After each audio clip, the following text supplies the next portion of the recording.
mengatakan titip salam kepada jamaah Bustan Ulum. Mohon maaf beliau tidak bisa hadir karena habis acara tadi terus kecapean beliau. Titip salam lampian dan terus tidak lupa beliau terus mendoakan kelancaran keberkahan untuk majelis ini dan yang hadir. Amin. Allahumma amin. Hadirin wal hadirat rahimahullah. Masya Allah. Selalulah kita terus lisan kita, lidah kita untuk bahasa bersolawat kepada Nabi Muhammad. Nabi pernah mengatakan, jadi mengatakan orang yang paling dekat denganku kelak di yaumil qiyamah adalah orang yang paling banyak bersolawat kepada Nabi. Ya, kita ingin dekat kepada Nabi. Kita ingin dekat kepada Nabi, maka jalannya banyakkan sholawat kepada Nabi sallallahu alaihi wa ala alihi wa sahbihi wasallam. Apalagi orang kalau sudah pernah duduk di majelisnya orang soleh, di majelisnya aulia, mereka ingin dekat posisinya dengan Nabi Muhammad. Ingin posisinya dekat kepada orang soleh tersebut. Bagaimana kalau posisi kita dekat kepada Nabi Muhammad sallallahu alaihi wasallam, dapat memandang wajah indah Nabi Muhammad sallallahu alaihi wa ala alihi wasallam. Aqrabukum manzilatan alayya yaumal qiyamah aktsarukum alayya shalah. Paling dekatnya engkau kelak di yaumil qiyamah adalah orang yang paling banyak bersolawat kepadaku. Maka dari itu perbanyak solawat kepada Nabi Muhammad. Teruslah untuk bersolawat kepada Nabi Muhammad sallallahu alaihi wasallam, karena hanya ada satu amalan yang pasti diterima oleh Allah. Amalan yang pasti diterima oleh Allah Subhanahu wa taala, yaitu bersolawat kepada baginda Nabi sallallahu alaihi wasallam. Berapa banyak dari kita sudah bersolawat? Terus ulang kita, terus solawat kepada Nabi. Insya Allah orang yang sering bersolawat kepada Nabi dapat bermimpi Nabi, dapat berjumpa dengan Nabi Muhammad sallallahu alaihi wa ala alihi wasallam. Kalau kita ingin berjumpa Nabi, perbanyak salawat kepada dia. Ya, karena segala keindahan sumbernya Nabi Muhammad sallallahu alaihi wa ala alihi wasallam. Rugi, menyesal orang yang tidak dapat memandang Nabi Muhammad sallallahu alaihi wasallam. Dia mengatakan, wailun liman lam yarani yaumal qiyamah. Celaka, rugi orang yang tidak dapat memandangku di yaumil qiyamah. Nah, dan juga Pak, salam hukumnya sunnah. Kita kalau mengucapkan salam, saya mengucapkan salam kepada guru mubarak atau yang lainnya, hukumnya saya sunnah. Tapi mereka wajib menjawab. Itu yang diajarkan oleh Nabi Muhammad. Masa beliau yang mengajarkan tidak mau menjawab salam kita? Yakinlah, salam, sholawat dia didengar oleh Nabi Muhammad dan selalu dijawab oleh Nabi Muhammad sallallahu alaihi wa alihi wasallam. Habib, saya tidak dengar jawaban Nabi. Ya, gara-gara di dalam diri kita banyak hijab, banyak hal-hal yang menutupi kita daripada Nabi Muhammad. Terus berbanyak, walaupun kita belum dapat mendengarkan salam balik dari Nabi Muhammad, tapi yakin salam kita akan dijawab oleh Rasulullah sallallahu alaihi wa ala alihi wasallam.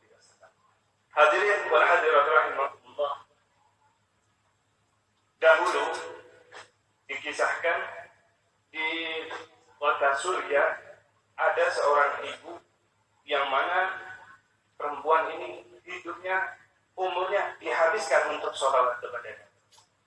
Sampai suatu ketika beliau menangis dahsyat. Ya, beliau nangis luar biasa dan mengadukan kepada gurunya dan mengatakan, ya guru, wahai ustaz, wahai kiai. Dengan nangis yang begitu dahsyat, ini sang ustaz kiai ketakutan. Kenapa dia? Ada apa? Apakah keluargamu tertimpa musibah?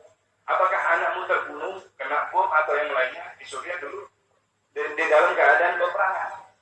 Kata perempuan tersebut, tidak. Apa yang menimpamu, wahai perempuan, wahai ibu? Itu nggak ada apa-apanya. Anak terbunuh dan yang lain-lain nggak ada apa-apa. Ini saya mendapat musibah yang besar, wahai guru. Saya mendapat musibah yang besar, wahai syekh. Kata syekhnya, apa musibah? Musibah terbesar bagiku, aku sudah 1 minggu tidak dapat bermimpi Nabi Muhammad. 1 minggu tidak dapat bermimpi Nabi Muhammad, itu kata perempuan tersebut, itu adalah musibah yang sangat besar. Masya Allah, kita berapa lama? Ya, kita berapa lama nggak pernah memandang Nabi Muhammad? Itu 1 minggu, perempuan tersebut menangis luar biasa dan mengajukan kepada guru tersebut. Kata guru, wah ini luar biasa ya. Saya aja belum pernah mimpi Nabi. Tapi karena husnudon mereka kepada orang soleh, maka dikatakan, engkau berbanyak lagi sholawat kepada Nabi Muhammad. Insya Allah engkau akan memandang wajah Nabi Muhammad. Setelah ditambah lagi sholawatnya, maka perempuan tersebut memimpikan Nabi Muhammad Sallallahu Alaihi Wasallam. Nyaman tuh kalau kita dekat kepadanya. Hidup kita akan enak, nikmat di dunia ini. Hidup kita akan tentram di dunia ini. Tidak ada rasa ketakutan di dalam dunia ini. Tidak ada takut miskin, tidak ada takut penyakit, tidak ada rasa ketakutan yang dapat menghantui seseorang. Ini sekarang kita satu dunia ya, merasa ketakutan dengan adanya bala musibah yang baru menimpa manusia. Nah, ini baru bala kecil, musibah yang diberikan oleh Allah, ujian yang diberikan oleh Allah Subhanahu wa Ta'ala. Makhluknya Allah kecil masih, tapi satu dunia gempa, menandakan Allah Maha Mampu, menandakan Allah Maha Kuasa, menandakan Allah Subhanahu wa Ta'ala raja di atas raja. Diberikan ujian, diberikan cobaan oleh Allah Subhanahu wa Ta'ala. Hadirin wal hadirat rahimakumullah, ada beberapa anjuran atau resep supaya kita diselamatkan dari bala dan musibah. Ada anjuran dari Nabi, resep dari Nabi Muhammad, dijauhkan daripada segala musibah. Mau kalian mendapat resep tersebut? Tapi diamalkan. Mahal ini resep dari Nabi Muhammad, belum tidak main-main memberikannya, mahal sekali. Selamat daripada virus, selamat daripada musibah, musibah dunia dan musibah akhirat. Ada beberapa amalan yang dianjurkan oleh guru-guru kita, yang amalan tersebut sumbernya langsung dari Nabi Muhammad, berasal dari Nabi Muhammad Sallallahu Alaihi Wasallam. Yang pertama, Bu, perhatikan. Yang pertama, dawam al-wudu. Orang yang selalu mendawamkan wudu, kalau dia mendawamkan wudu, insya Allah selamat daripada musibah, apalagi virus yang kecil tersebut. Dari mana hal itu bisa mendawamkan wudu? Allah Subhanahu wa Ta'ala berfirman kepada Nabi Musa, mewahyukan kepada Nabi Musa. Allah mengatakan, ya Musa, idza asabakal musibah wa anta ala ghairi tuhri fala talumanna illa nafs. Wahai Musa, kata Allah Subhanahu wa Ta'ala, kalau engkau tertimpa musibah, kalau engkau terkena musibah sedangkan engkau dalam keadaan tidak suci, dalam keadaan tidak berwudu, fala talumanna illa nafs. Jangan salahkan kecuali dirimu sendiri. Orang yang mendawamkan wudu, orang yang selalu menjaga wudunya, ya, itu akan selamat daripada musibah. Islam ini subhanallah sudah diajarkan dari Nabi. 1400 tahun yang lalu Nabi sudah mengajarkan bagaimana cara wudu yang benar. Ya, dengan sunnah-sunnahnya, Bu. Tangannya dicuci, ambil air, dihirup itu, ya, dikeluarkan lagi, umur dikeluarkan lagi. Nah, itu insya Allah ketika kita mengerjakan sunnah Nabi di dalam wudu, insya Allah yang akan diselamatkan, dijaga oleh Allah daripada virus corona. Menurut penelitian kedokteran, gaya juga artinya. Saya baca-baca, ya, itu virus masuknya, menyebarnya dari mulut, dari hidung, dan dari mata. Ya, kebanyakan dari mulut dan hidung. Kalau kita wudhunya benar, gunakan sunnah Nabi yang pakai kumur-kumur, yang hirup air dan keluarkan lagi, itu virus insya Allah hilang. Insya Allah kada kena kita. Pertama, jaga wudhunya. Batal wudhu lagi. Dia nggak sholat, nggak apa-apa wudhu lagi. Ya. Dia belum baca Al-Quran, nggak apa-apa wudhu. Haid, nggak apa-apa wudhu. Ya, nggak diharamkan juga. Yang pertama. Kemudian yang kedua, amalan yang kedua, sholat berjamaah. Sholat berjamaah. Di antara juga Isra Mi'raj ini hikmahnya Allah memerintahkan sholat kepada Nabi Muhammad, tapi khusus untuk dijauhkan dari bala musibah, kerjakan sholat berjamaah. Jangan sholat sendiri-sendiri. Berjamaah sholat mendapatkan 27 derajat lebih baik daripada sendiri. Itu Nabi Muhammad SAW beliau bersabda di dalam hadis, Rasulullah SAW mengatakan, man shalla isya fi jama'atin fahuwa fi dimmatillah hatta yusbiha, wa man shalla subha fi jama'atin fahuwa fi dimmatillah hatta yusbiha. Ya, kata Nabi ini, Nabi bersabda, siapa orang yang mengerjakan sholat isya berjamaah, Pak, yang sholat isyanya hari ini berjamaah kan? Malam ini berjamaah kan? Orang yang sholat isyanya berjamaah, fahuwa fi dimmatillah hatta yusbiha. Dia berada di dalam tanggung jawabnya Allah, dia berada di dalam asuransinya Allah, dia berada di dalam lindungannya Allah Subhanahu wa taala hatta yusbiha, sampai di waktu pagi hari. Ya, sholat isya berada di dalam lindungannya Allah sampai waktu pagi hari. Kemudian wa man shalla subha fi jama'atin fa huwa fi dimmatillah.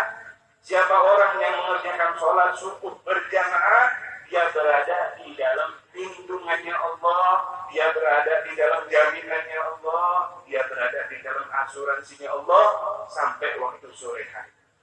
Kalau dia satu hari, khususnya isya dan subuh, yang mengerjakan sholat jamaah, yang di dalam satu hari tersebut full di dalam asuransinya Allah, di dalam lindungannya Allah Subhanahu wa ta'ala. Cuma subuh atau sama isya saja, bagus lagi setiap sholat fardu yang berjamaah. Okay. Lebih kalau yang bisa mengerjakan 5 waktu fardu berjamaah, masya Allah, luar biasa. Selamat insya Allah daripada bala dan musibah. Khususnya itu jaga 2, isya dan subuh. Nah, sudah 2 nih. Ada lagi kata Nabi Muhammad sallallahu alaihi wa ala alihi wasallam. Ya. Rasulullah sallallahu alaihi wasallam menganjurkan untuk mengeluarkan sedekah, bersedekah. Di dalam hadis Nabi kita bersabda, badiru bis shadaqah fa innal bala la yatahaqqaq shadaqah.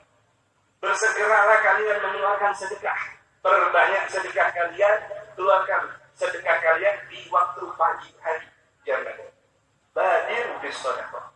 Bersegeralah kalian mengeluarkan sedekah. Fa innal bala la yatahaqqaq shadaqah. Karena bala tidak bisa melangkahi atau melewati daripada benteng sedekah. Kalau kita sudah bersedekah, mengeluarkan sedekah di pagi hari, seumpama ditakdirkan oleh Allah ketimpa musibah di hari tersebut, ya. Tapi kita sudah mengeluarkan sedekah, bala kada jadi datang, sudah ada sedekah yang mendahului kita, yang mendahului daripada bala dan musibah, dan musibah tersebut balik lagi. Karena coba besok begitu juga, sudah orang hamba Allah ini sudah rajin mengeluarkan sedekah, datang nggak jadi lagi, sudah ada bentengnya, sudah ada benteng yang mencegah daripada musibah. Saudara Bu, jangan pelit, Bu, sedekah, keluarkan sedekahnya, ya. Karena sedekah yang kita keluarkan sedikit mungkin, itu tapi lebih mahal, lebih luar biasa daripada kalau terkena musibah. Mungkin gara-gara air 10.000 tadi dapat membentengi kita daripada musibah. Kemudian juga sedekah. Dan kata Nabi Nabi SAW di dalam sedekah, Rasulullah mengatakan, dawu maradakum bis-shadaqah. Obatilah orang yang sakit di antara kalian dengan kalian banyak mengeluarkan sedekah. Wih, orang sakit kok disedekahi sembuh. Kita sudah lihat banyak kejadian, banyak kisah yang mana dokter sudah memvonis keadaan akan sembuh lagi.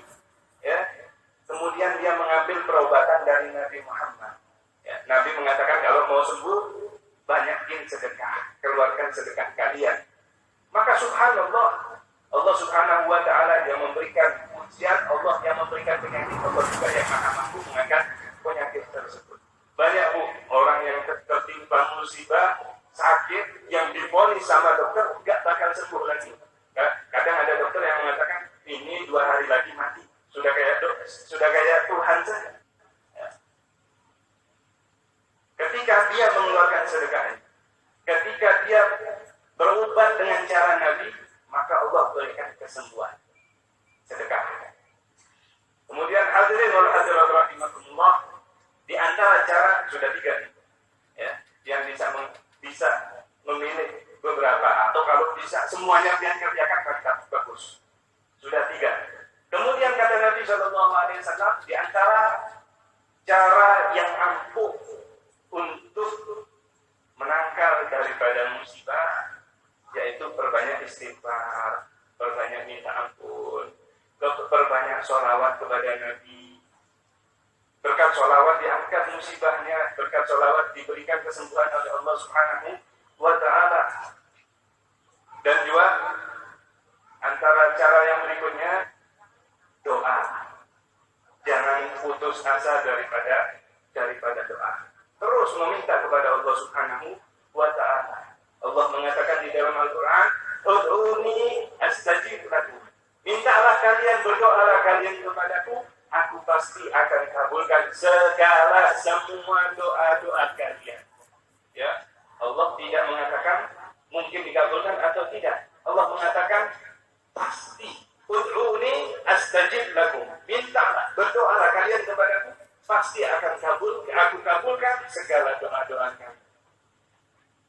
Saya selalu setiap malam berdoa kepada Allah. Ya, pengen sugih, pengen banyak harta, tapi tetap aja miskin. Ini seorang hamba harus mengerti. Kalau Allah sudah mengatakan pasti akan dikabulkan, itu pasti akan terjadi. Tapi cara pengkabulannya, ya itu terserah Allah. Caranya Allah Subhanahu wa ta'ala ada beberapa. Ulama mengatakan doa kita kalau tidak diberikan sesuai dengan